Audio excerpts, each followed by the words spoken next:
ভাগ্য, কত সুন্দর শব্দ এই ভাগ্য। কিন্তু যতটা সুন্দর ঠিক ততটাই রহস্যময় এই শব্দ। কখন কি হবে কেউ জানে না। লোকে বলে যে ভাগ্যে যা লেখা আছে তার চেয়ে বেশি কিছুই পাওয়া যায় না, তার চেয়ে কমও কিছুই পাওয়া যায় না। নিয়তির যা রচনা তা কখনো মোছা যায় না। কিন্তু কেউ এইটা বোঝে না যে নিয়তি আপনার কর্মের দ্বারা বদলায়। যদি আপনি শুভ চিন্তা করেন, শুভ কর্ম করেন, তাহলে নিয়তি আপনার সাথে খারাপ কিছু হতেই দেবে না। কখনো আকাশে পাখিদের দেখুন, তারা কখনো ভাগ্যের উপর নির্ভরশীল হয় না। যতই ঝড় আসুক, যতই তীব্র হাওয়া দিক, ঘুরতে থাকে, একটা জিনিস জড়ো করে নিজের সৌভাগ্য, নিজের বাসা নিজেই তৈরি করে। নিজের সন্তানের জন্ম দেয়, তাকে লালন পালন করে, নিজেই তাকে উড়তে শেখায়, কখনোই ভাগ্যের উপরে নির্ভরশীল হয় না সে। এই বিষয়টা আমাদেরও শিখতে হবে। তাই মনে রাখবেন, আপনার ভাগ্য নিয়তির লিখন নয়। আপনার ভাগ্য তাই যেটা আপনি দিনের পর দিন আপনি নিজেই লেখেন। কিছু নিজে পরিশ্রম করে, কিছু নিজের ভাবনার জোরে। রাধা রাধা। মানুষের স্বভাব হলো যে সে সবসময় নিজে বলতে চায়, কারুর কথা শুনতে চায় না। কিন্তু তার এই স্বভাব তাকে এক বিশাল বড় জ্ঞানের থেকে দূরে সরিয়ে রাখে, সামনের মানুষের ব্যক্তিত্বের জ্ঞানের থেকে দূরে। তাই যদি আপনি কাউকে চিনতে চান, কাউকে বুঝতে চান, তাকে থামাবেন না, শুধু বলতে দিন। কারণ একজন ব্যক্তির ব্যক্তিত্ব লুকিয়ে থাকে তার কথার মধ্যে, আর তার আসল পরিচয় লুকিয়ে। ধৈর্য। এই ধৈর্য কি কোনো গুণ, কোনো অনুভূতি, কোনো দৃষ্টিভঙ্গি? আমার জন্য ধৈর্য এক বাহন। আপনি হয়তো ভাবছেন, এই কেমন বাহন? বাহন তো ঘোড়া হতে পারে, হাতি হতে পারে, উটও হতে পারে, কিন্তু ধৈর্যকে বাহন বানানো মানে? চলুন আপনাকে একটা কথা বোঝাই। পৃথিবীতে এমন কোনো বাহন নেই যে তার আরোহীকে আছড়ে ফেলেনি। সেটা উট হোক বা হাতি হোক বা ঘোড়া হোক, চলতে চলতে কখনো নড়বড় করেই বসে। তারপর সেই আরোহী পরে কারোর পায়, তারপর পরে তার নিজের নজরে। কিন্তু ধৈর্যরূপী বাহন কখনো কাউকে ফেলে না, কখনো না। না সেই আরোহী কারোর পায়ে পড়ে, আর না তো নিজের নজরে। কারণ ধৈর্য আপনাকে বিবেক প্রদান করে, বিবেক আপনাকে পরিকল্পনায় সাহায্য করে, আর পরিকল্পনা প্রদান করে আপনাকে শক্তি, আপনার লক্ষ্যের দিকে অগ্রসর হওয়া। বুঝলেন? ধৈর্যকে সঙ্গে রাখুন, নিজেকে আরো ধৈর্যশীল করে তুলুন। এই ধৈর্যের সাহায্যে আরোহণ করে দেখুন কিভাবে এই বাহন আপনাকে আপনার গন্তব্যে পৌঁছে দেবে। রাধা রাধা। ভাগ্য আর কর্ম, এই দুই এমন শব্দ যাকে ঘিরে সমগ্র সংসার। কেউ বলে আমার ভাগ্যে এটা ছিল না, যা পেলে আমার জীবন অন্যরকম হতো। কেউ বলে আমার গত জন্মের কর্ম নিশ্চয়ই এমন ছিল, যে কারণে এই জন্মে এরকম ভাগ্য পেয়েছি আমি। এই সব বাদ দিন আর একবার শান্ত চিত্তে ভাবুন। আপনি বুঝতে পারবেন যে ভাগ্য আর কর্ম এই দুই এই জন্মের। তফাৎ শুধুমাত্র এটাই যে যদি ভাগ্যের কথা বলা হয়, তাহলে আপনি এই ভাগ্যের থেকে যত বেশি আশা করবেন তত বেশি নিরাশ হবেন আপনি। কারণ এই আশা আপনাকে কর্ম করা থেকে আটকায়। যদি কথা বলা হয় কর্মের, তাহলে নিজের কর্মের প্রতি যত বিশ্বাস রাখবেন তত বেশি সফলতা আপনার কাছে আসবে। তাই একটা কথা মনে রাখবেন, ভাগ্য আপনার কর্ম নির্ধারণ করে না, কিন্তু আপনার কর্ম আপনার ভাগ্যকে অবশ্যই নির্ধারণ করে। রাধা রাধা। এই সংসারে আলোর উৎস কি? সূর্য। এই সংসারে মিষ্টি জলের উৎস কি? নদী। এই সংসারে উচ্চতার প্রতীক কি হয়? হিমালয় পর্বত। আমরাও জীবনে এরকমই হতে চাই, সূর্যের মতো তেজস্বী হতে চাই, নদীর মতো পূজনীয় হতে চাই, হিমালয় পর্বতের মতো উচ্চতা লাভ করতে চাই। সব ঠিক আছে, কিন্তু তার জন্য আমরা কাজ কি করি? যদি এরকম আমরা হতে চাই, তাহলে সবার আগে সূর্যের মতো নিজেকে উজ্জ্বল করুন। সূর্যের সব থেকে বেশি আলো নিজের অন্তরে থাকে। নদীর মতো নিজের পথ নিজেই তৈরি করুন। পাথরের সাথে ধাক্কা খাওয়ার পরেও থেমে না যাওয়া শিখুন। হিমালয় পর্বতের মতো উচ্চতা লাভ করতে হলে সেটার মতো অটল থাকতে শিখুন। একটা কথা অবশ্যই মনে রাখবেন, নিজেকে জ্বালাবেন, তবেই সংসারকে আলোকিত করতে পারবেন। রাধা রাধা। প্রতীক্ষা, প্রয়াস, এই দুই জীবনের অভিন্ন অঙ্গ। দেখতে গেলে আমরা জীবনে কারোর না কারোর প্রতীক্ষা অবশ্যই করি। সে কোনো ব্যক্তি হোক বা সময় হোক বা কোনো ভাবনা, সবকিছুই হতে পারে। আর দেখতে গেলে সব সময় কেউ না কেউ কিছু প্রয়াসও করে চলেছে। যেমন সাফল্য আসার প্রতীক্ষা, বিফলতা যাতে না আসে তার জন্য প্রয়াস, সুখ আসার প্রতীক্ষা, দুঃখ যাতে না আসে তার জন্য প্রয়াস। এবার প্রতীক্ষা আর প্রয়াসের মধ্যে এক ঘনিষ্ঠ সম্পর্ক রয়েছে, আর তা হল যিনি প্রতীক্ষা করেন তিনি ঠিক তাই পান যা একজন প্রয়াস করা ব্যক্তি পেছনে ফেলে আসেন। তাই প্রতীক্ষা নয়, প্রয়াস করুন। এই প্রয়াসের মধ্যেই সুখের চাবিকাঠি রয়েছে। রাধা রাধা। মানুষ কর্ম করেন। আমি বারংবার বলি যে ফলের আশা করবেন না। তাও মানুষ কোথাও না কোথাও নিজের কর্মের বদলে কোনো না কোনো ফলের আশা অবশ্যই রাখেন। কখনো তিনি সফল হন, কখনো অসফল। সেই জন্যই আমি বলি যে ফলের আশা কখনো রাখবেন না, কারণ সাফল্য বা অসফলতা মনের মধ্যে রাখলে কখনো কোনো লাভ হয় না। যদি সাফল্য মনের মধ্যে রাখেন তাহলে অহংকার জন্ম নেবে। যদি অসফলতা মনের মধ্যে রাখেন তাহলে এক হীনমন্যতায় আপনি ভুগবেন, যা দিয়ে কোনো শুভকর্ম হবে না।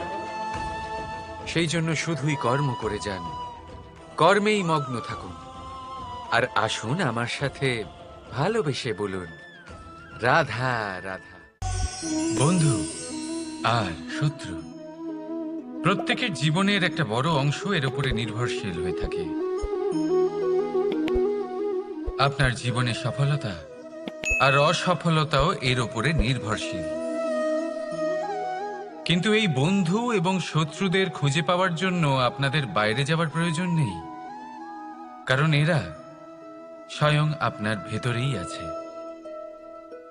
আপনি যদি বিনম্র থাকেন, যদি আপনি নিরন্তর প্রয়াস করতে পারেন, তাহলে আপনার কোনো বন্ধুর প্রয়োজন নেই।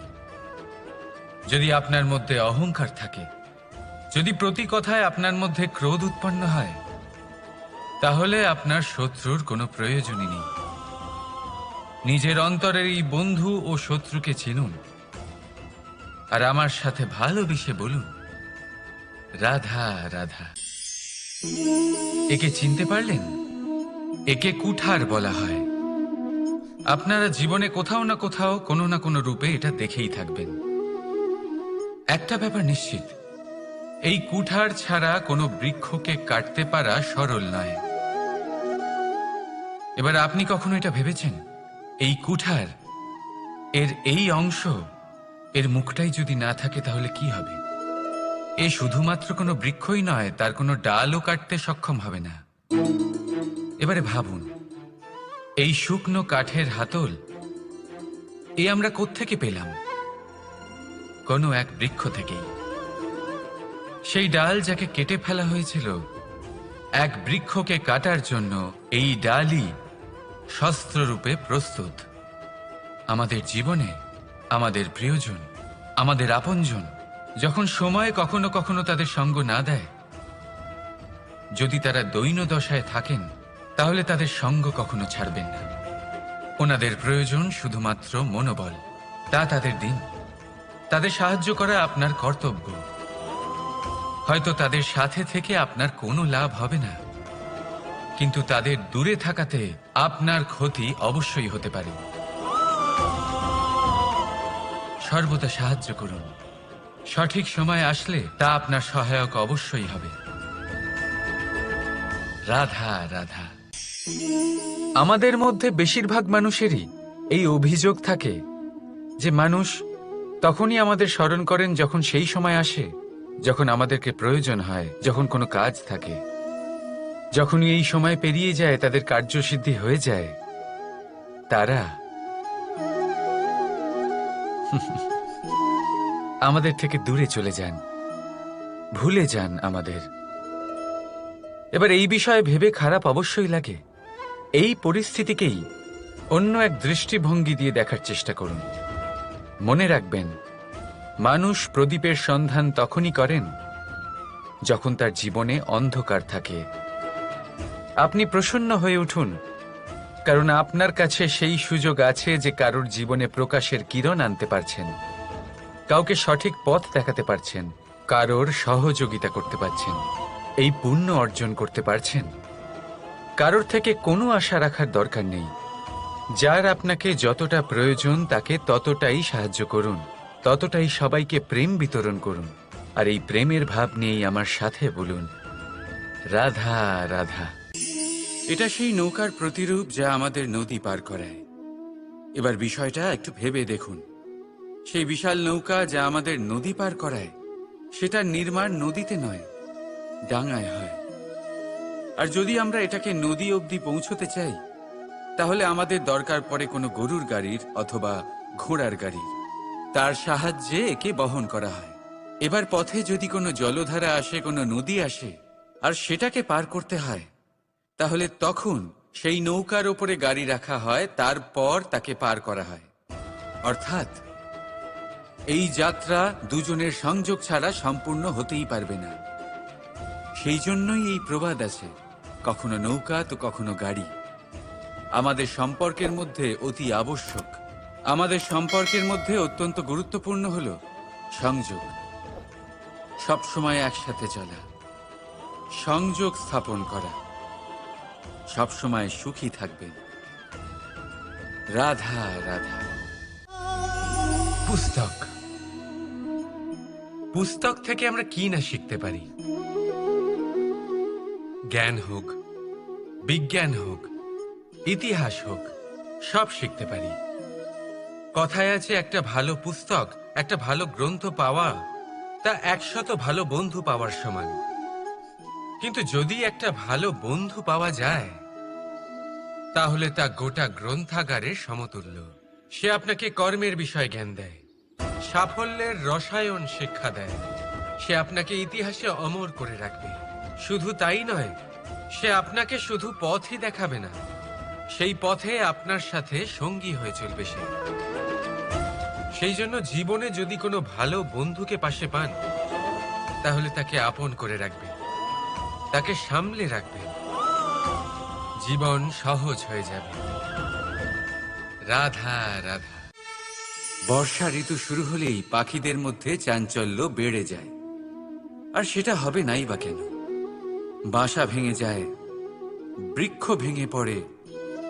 প্রত্যেক পাখি তার থাকার জন্য একটা নতুন জায়গার, একটা ছায়ার, একটা ছাদের খোঁজে থাকে। শুধু একটা পাখি এসব কিছুই করে না।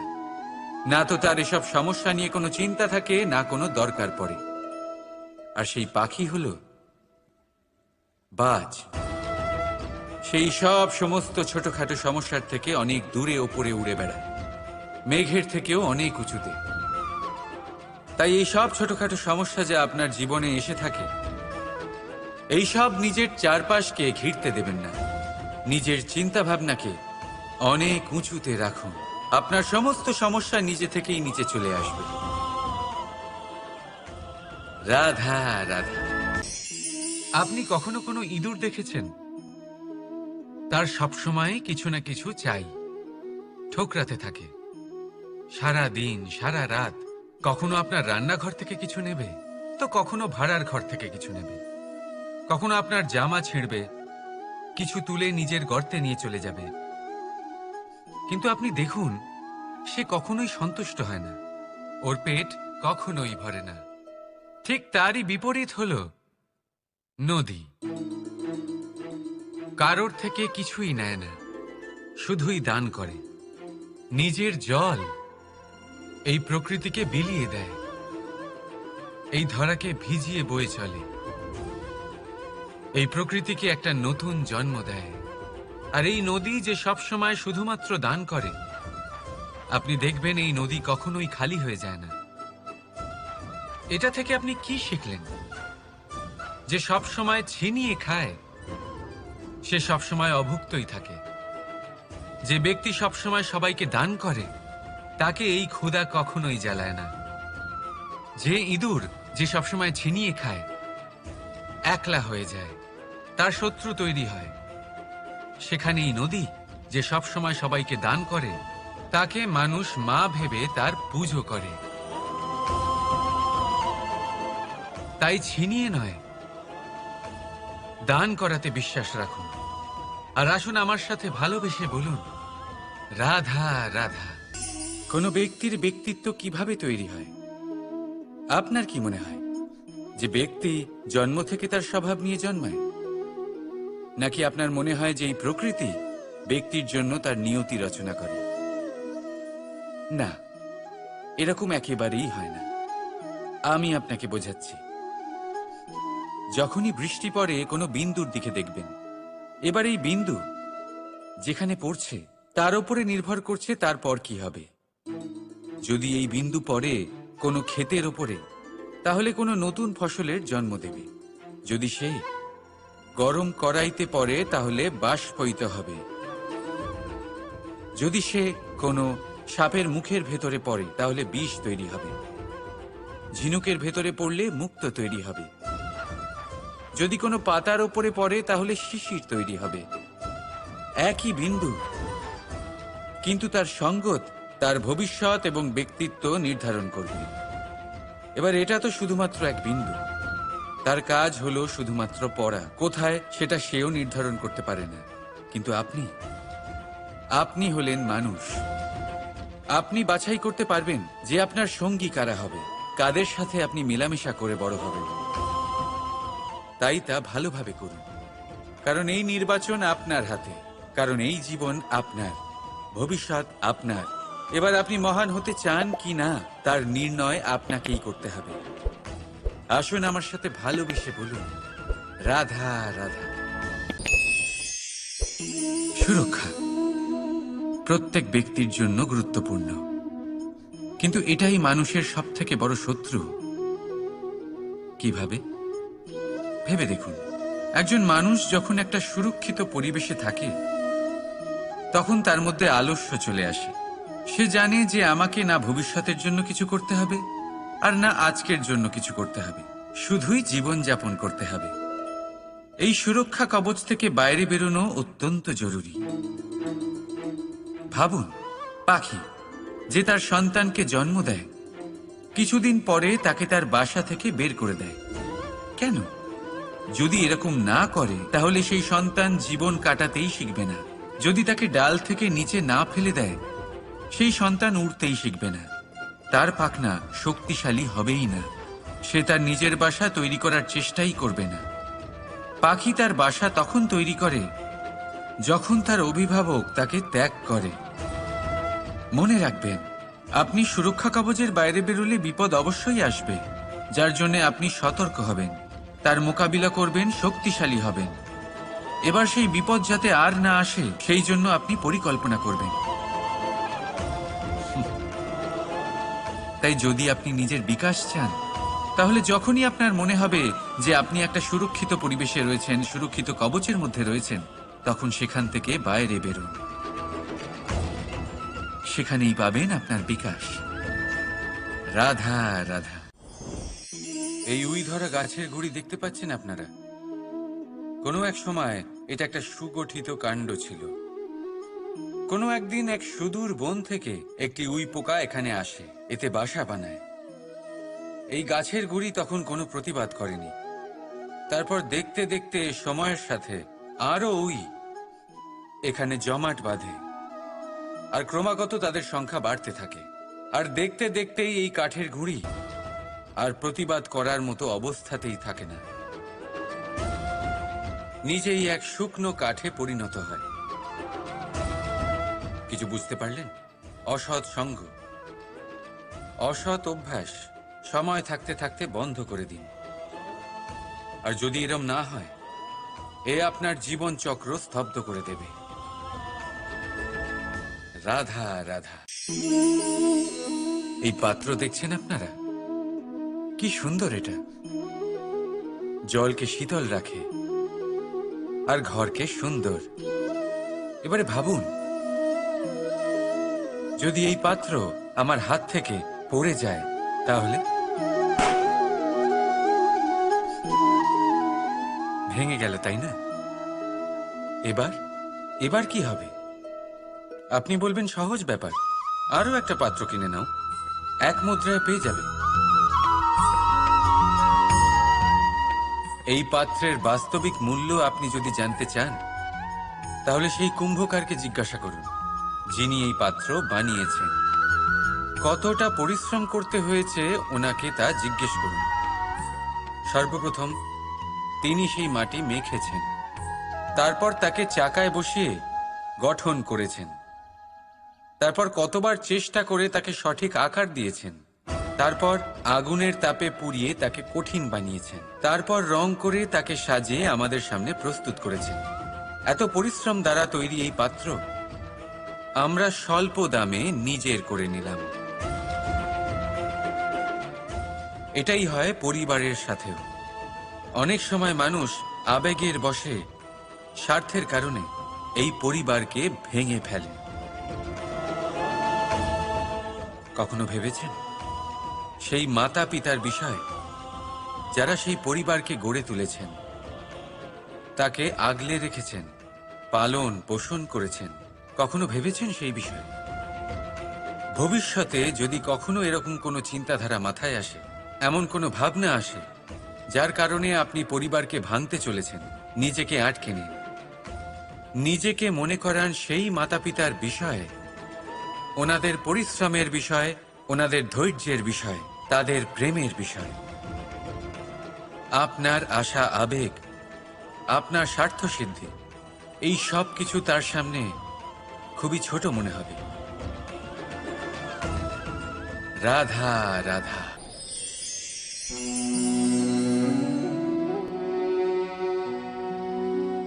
করে দিলাম শেষ।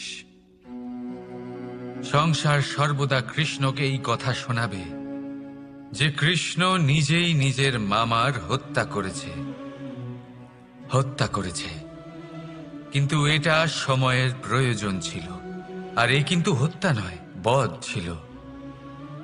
আর ব্যক্তি নিজের বধ নিজেই ডেকে আনে। এই সংসারে এগিয়ে চলা অতি আবশ্যক, কিন্তু কোথায় নিজেকে থামাতে হবে সেটা জানা তার চেয়েও বেশি আবশ্যক। আর যে এটা বুঝতে পারে না, তার অন্ত সুনিশ্চিত।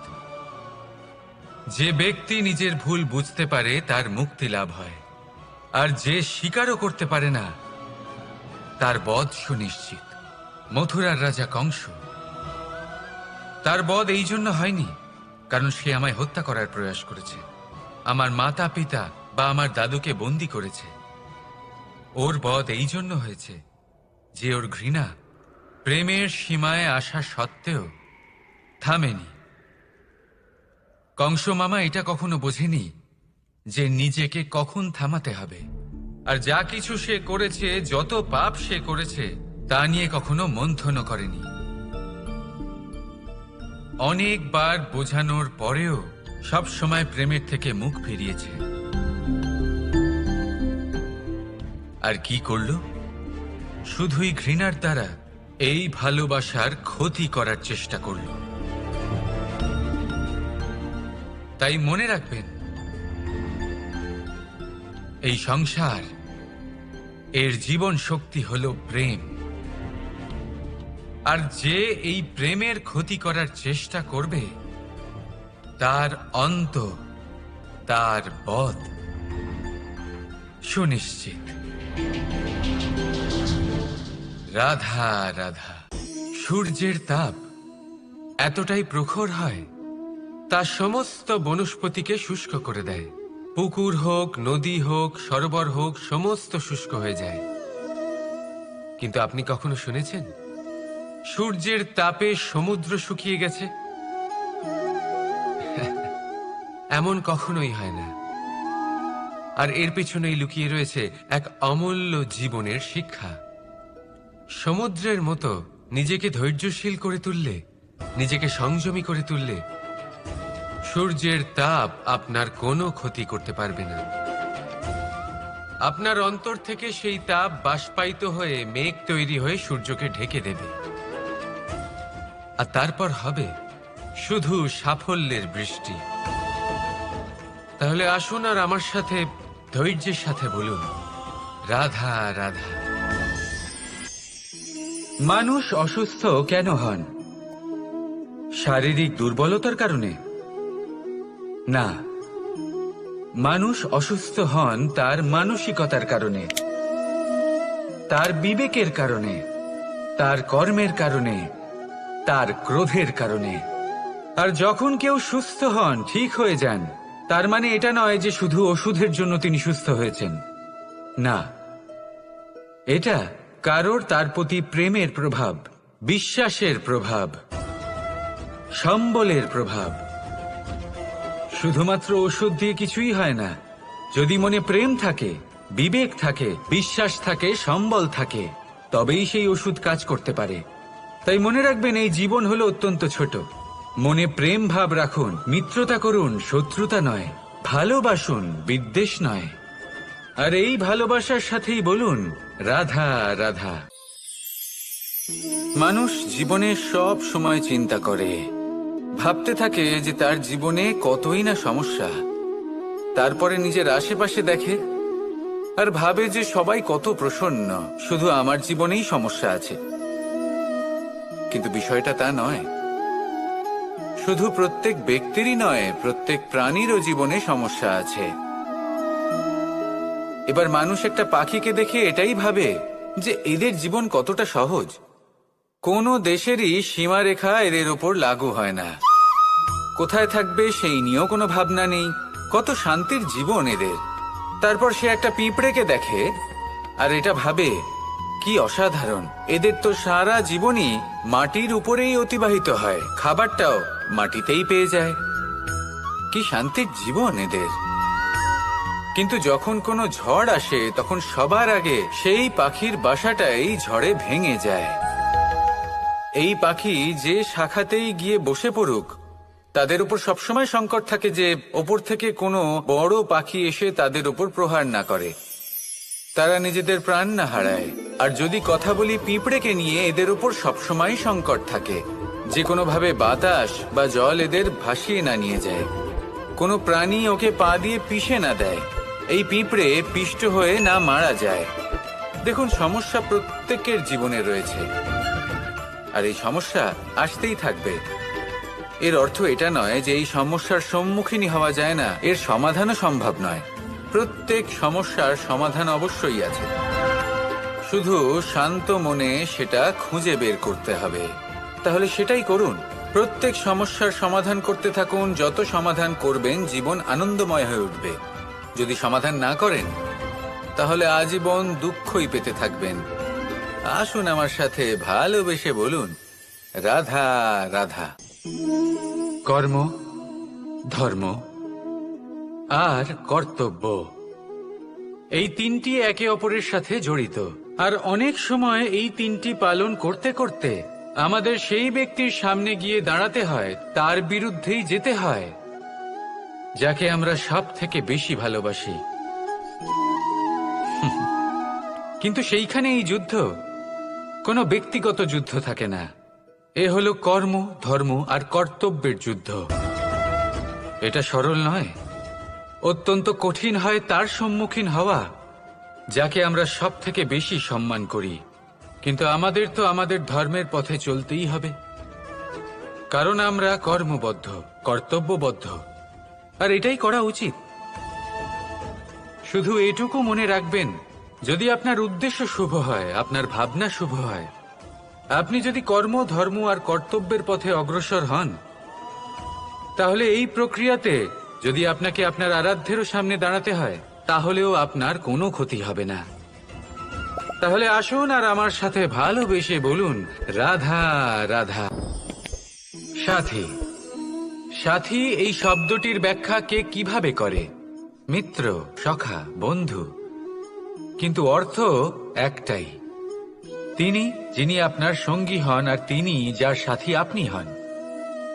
এবার সব থেকে বড় প্রশ্ন হলো এটাই যে তিনি কে হতে পারেন যাকে আপনি আপনার সাথী বলে মেনে নিতে পারেন, নিজের সখা, নিজের মিত্র, নিজের বন্ধু মেনে নিতে পারেন। আপনার সাথী হলেন তিনি যিনি দুঃখের সময় আপনার পাশে থাকবেন, আপনার হাত ধরে থাকবেন। আপনার সাথী হলেন তিনি যার হাত আপনি নিজের সুখের দিনে ধরে থাকবেন। সেই সাথীরই হাত ধরুন যিনি দুঃখে সবসময় আপনাকে সাহায্য করার জন্য তৎপর হয়ে থাকেন, আপনার পাশে থাকেন, আর যাকে সুখের দিনে আপনি আপনার সাথে রাখতে পারেন। আর যখন আপনার সাথে আপনার এই সাথী থাকবে, তখন আপনি এটা বুঝবেন যে যখন জীবনে দুঃখ আসে, তখন এই দুঃখ কমে যায়, সবার মধ্যে ভাগ হয়ে যায়। আর যদি তখন সুখ আসে, তাহলে সেটা সবার উপস্থিতিতে আরো বেড়ে যায়। এটাই হলো প্রেম, এটাই হলো ভালোবাসা, এটাই হলো সঙ্গ।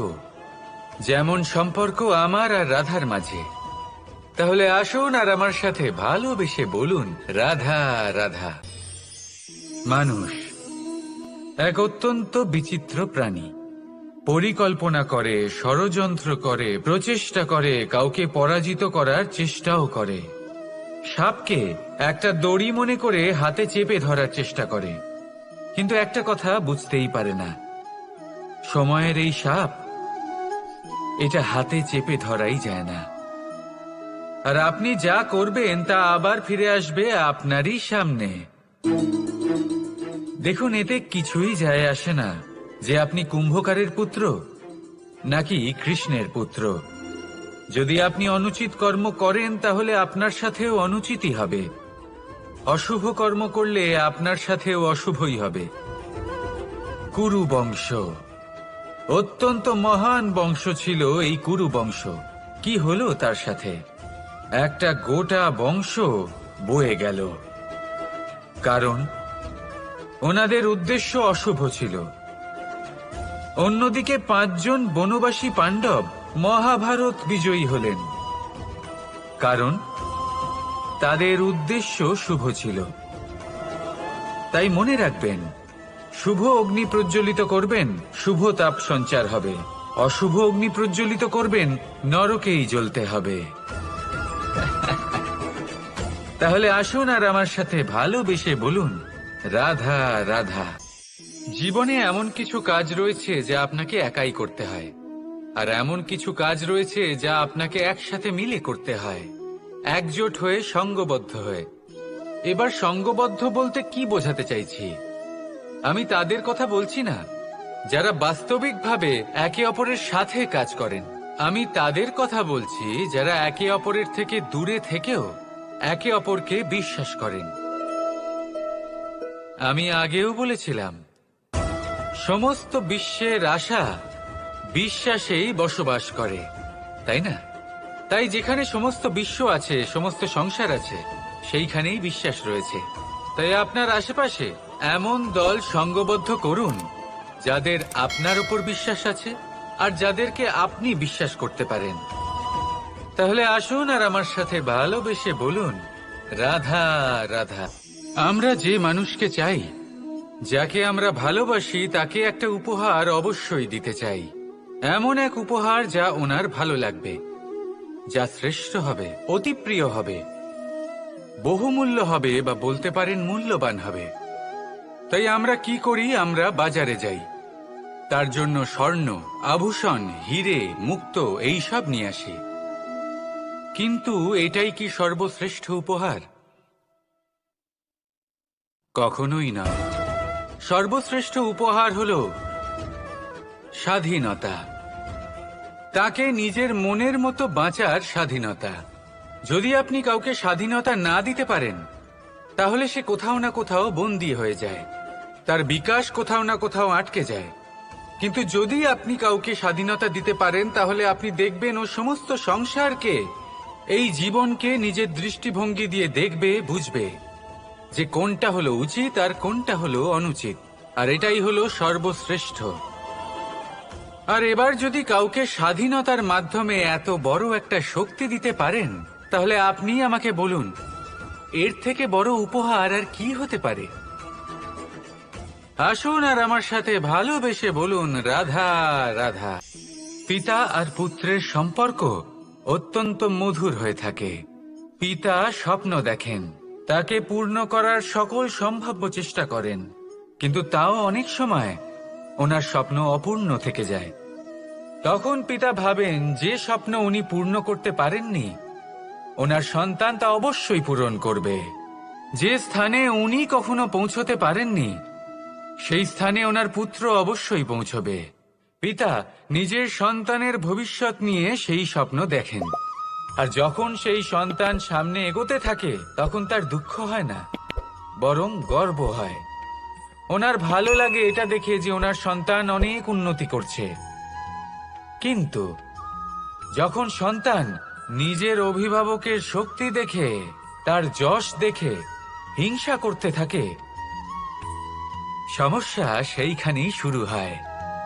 সেই জন্য সকল সন্তানকে এটা মনে রাখতে হবে, দেখুন, পুত্র হবার সুবাদে, এক সন্তান হবার সুবাদে এটা হলো আপনার অধিকার যে আপনি আপনার পিতার থেকে বেশি উন্নতি করবেন। আপনার পিতাও এটাই চান, কিন্তু সুস্থভাবে এটা করুন। একটা রেখা টেনে নিন, যাতে আপনি তাতে এগোতে পারেন আর আপনার পিতার তাতে গর্ববোধ হয়, আর সেই বিষয়ে দুঃখ না হয় যে আমার সন্তান আমাকেই ছোট করার চেষ্টা করছে। ইতিহাস সাক্ষী রয়েছে, যে মানুষ অন্য কাউকে ছোট করার চেষ্টা করেছেন, সেই মানুষই ছোট হয়ে গেছেন। আর আমার মনে হয় না আপনি এটা চান, কারণ কোনো একদিন আপনিও কারোর পিতা হবেন। আসুন আমার সাথে ভালোবেসে বলুন, রাধা রাধা। প্রেম এই সংসারে এসেছিল এই সংসারকে প্রেমের শিক্ষা দেওয়ার জন্য, এই জীবনের সুখের অনুভূতি আসলে কি তা শেখানোর জন্য। কিন্তু যদি সত্যি কথা বলি, তো আমি নিজেই প্রতিদিন প্রেমের নতুন নতুন স্বরূপ দেখতে পাই, প্রেমের একটা নতুন অনুভূতি প্রত্যেক নতুন দিনে। আর তার কারণ হলো এই প্রেম অনন্ত, এ হলো দৈব। প্রেম হলো এই সংসারের সব থেকে বড় ঢাল এবং সব থেকে বড় অস্ত্র। এই প্রেম ছাড়া না কোনো ন্যায় হয় আর না কোনো শাস্ত্র, না জীবন আছে আর না অন্ত। এবার যদি এই প্রেম মনের মধ্যে বাস করতে শুরু করে, তাহলে কখনো কোনো সমস্যাই হবে না, আর যদি হয়েও থাকে তাহলে তা স্থায়ী হবে না। এই প্রেম কি না করতে পারে? এই প্রেম সমস্ত সমস্যা মিটিয়ে ফেলতে পারে, আপনার মনের মধ্যে অহংকারকেও বিনাশ করে দিতে পারে, আপনাকে সাক্ষাৎ ঈশ্বরের সাথে দেখা করাতে পারে। তাই প্রেমের দ্বারা প্রয়াস করতে থাকুন, এই সংসারের প্রত্যেক মানুষকে, প্রত্যেক বস্তুকে, প্রত্যেক জীব জন্তুকে ভালোবাসবেন। আর এই প্রেমের দ্বারাই বলুন, রাধা রাধা। আজ আমি আপনাকে এমন এক গল্প শোনাবো যা আমার নন্দ বাবা আমাকে শুনিয়েছিলেন যখন আমি ছোট ছিলাম। কাহিনী একজন সাধু আর একজন বিছের। একবার এক সাধু নদীর পাড়ে স্নান করছিলেন। উনি দেখলেন যে জলের প্রবাহে একটা বিছে ভেসে যাচ্ছে। তার প্রাণ বাঁচানোর জন্য উনি তাকে তুলে নদীর পাড়ে রাখার চেষ্টা করলেন, কিন্তু যেই সেই বিছেকে উনি হাতে তুললেন, সেই বিছে ওনাকে কামড়ে দিল। সাধু আবার চেষ্টা করলেন, সেই বিছেকে হাতে নেওয়াতে সে আবার তাকে কামড়ে দিল। আরও একবার চেষ্টা করাতে ওনার শিষ্য ওনাকে জিজ্ঞেস করল, এ আপনি কি করছেন গুরুদেব? এসব কি হচ্ছে? আপনি তারই প্রাণ বাঁচানোর চেষ্টা করছেন যে আপনাকে কামড়ে দিচ্ছে। গুরুদেব উত্তর দিলেন যে ও বিছে হয়েই নিজের কর্ম করছে, নিজের প্রবৃত্তি, নিজের ব্যবহার বদলাচ্ছে না। তাহলে আমি সাধু হয়ে তা কেন বদলাবো?